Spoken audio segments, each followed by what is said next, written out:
More confusing words in action number 3. Here are the words for today, from straight all the way to try. Alright, here's our words. First off, straight. Now, when something's straight, that means you go in a straight direction, in a line direction. Whereas when you go on a straight, that means that it's like a narrow channel where, like, water flows through.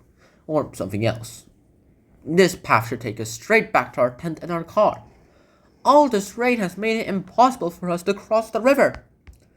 Isn't that our tent? Now we really are in dire straits. Yeah, straight is just a narrow channel, and like if you go straight, it's an uncurved line or a part. Got it? Good. I really hope I'm not going too fast. I got a comment saying that I'm going too fast. Is this good? Alright, next up we have the word taught and taunt. First off, when someone's taught you something, that means that you've been educated about it before. But when you're taught, that means that you're jeered at that person. And when you're taunted by someone, that means, well, like, okay, so when you're taunted, that means you do something tightly. Whereas when you're taunted, that means you're jeered at by that person. So let me just get this straight for you guys. Taught is educated, taught is tight, and taunt is like to jeer at that person. I was taught how to tie knots when I was in the Navy. First you make a loop, then you pull the rope taut. Did your ship sink? If you stop taunting me, perhaps I'll remember how to do it. Yeah, he probably still remembers how to do it, so. Alright, next up we have tenant and tenant. That's it, tenant and tenant. So that's all I can say right now. So first of all, when someone's a tenant, that means a person who pays to occupy a room, a building, or some property as well too. Whereas a tenant is like a belief or an opinion about someone or something. Got it? Good. We just called to say we're leaving. A new tenant will be moving in later today. It is a tenet of ours never to move out without saying goodbye to all our neighbors. I'm so sorry you're going. I shall miss you. Oh, we'll still be around. We're moving just upstairs. Bigger and cheaper apartment. What the? Yeah, in the end, that is what the. Alright, next up we have the words which and that. First of all, which. Whiches can be used in more of a restrictive and unrestrictive cases, whereas that you can only use it for restrictive cases. You'll figure out what I'm talking about soon. This you can only understand by using it for practice. This book, which I found in the secondhand shop this morning, looks very much like the one I gave you for your birthday. Oh, I don't see how it can be. Look! Here's the message I wrote inside. It can't be the one that you gave me. It must be a forgery. What the heck? Who would forge a message? Alright, next up we have the words through and through. Now, when you threw something with a T-H-R-E-W, that means you it's the past tense of throw. I just threw my pen in the air. I just caught it. I threw it, and I dropped it. Whereas through is more like you go through something. Like, you can technically see through this piece of laminated glass, a laminated piece of plastic. I suppose you can still see me in it. You can still see me, can't you? But there's something about this fishy as well, too. And when you go through, it's like you can throw through a window, so, and it will break the window. Which one of you threw this ball through my window? It wasn't either of us. It must have been one of you. No, it wasn't. I didn't throw it. I kicked it. Dude, you just admitted it. Same result. Same punishment. I really wish that guy said that. Alright, next up we have this word. We have the words throw and throw. Alright. First of all, when you throw a party, or you throw something, that means that you host that thing, like you host it, or you go ahead and you cast something or you cause something. Whereas if you throw something, like you're in the throes of something, by the way, you almost never see it in a singular form, you almost always see it in its plural form, throes. That means it's like you refer to a state of agony or convulsion, whether metaphorically or literally is the case. Depends on it. Mom, is it alright if I throw a party for my friends here tonight? Don't distract me while I'm in the throes of cooking dinner. Who are all these people? They've come for my party. Can you cook something for them to eat too?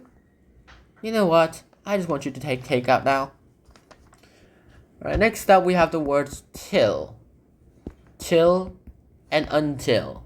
Because they're all similar, very similar, both writing-wise, I'm gonna have to use one word. First of all, here's the word till. I should probably use green because I realize none of you can see yellow on yellow. Till is like a version of until.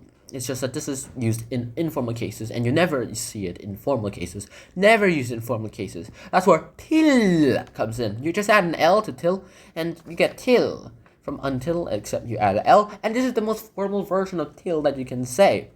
But all these are just variations of the official word until, which means up to a certain time. How long will it be till we get to the seaside? We won't get there until late tonight. Until then, I suggest you have a little sleep. Impossible! We never go to sleep till it's dark. Funny how easy it is sometimes to do the impossible. Yeah, very funny. And next up, we have these words, two, and two. So let me get this straight. First off, let's start with two. Now, when you go to something, that means that you're expressing emotion in a particular direction. Whereas if you add a little O towards two, you get two, which means as well, or explicitly, like exclusively, like, I want this too. I want that thing too. I want that too. That kind of two. And if you replace the middle O with a W, you get the word two, which is just like the number two, the cardinal number two. Like, I have 2 pieces of tissue paper. I have 2 identical collection tapes. And I have 2 black pens. They're not identical, unfortunately. So yeah, here's the example. I don't know which of these 2 wedding dresses I want. I think I want to have this one. Wait, I want this one too. Oh, I just don't know. I know I'll have 2 weddings. Nice. And next up we have the words torturous and torturous. All you have to do is add an R into it. So let's just say that you got rid of the R, tortuous. First of all, tortuous is like a twisting or a winding or a complex thing. Whereas torturous is more or less like agonizing, or you're inflicting torture towards someone. This application form for a driving license is so complicated. I don't understand why I have to go into such tortuous detail. My brain hurts. This is truly torturous. Never mind driving a car. This is driving me mad. Alright, sometimes I just feel like this will be me one day when I go to America, and because the legal age for driving in America, I believe he was 16? Maybe he was 14. Definitely not 14. 16 years old. And I think if I was in the States, I would definitely do this. But I'm not in the States, and I don't plan going there until I'm 18. So, yeah, I'll probably have lots of patience by then. And finally, the last word for the day, the last set of words for the day is tragedy and travesty.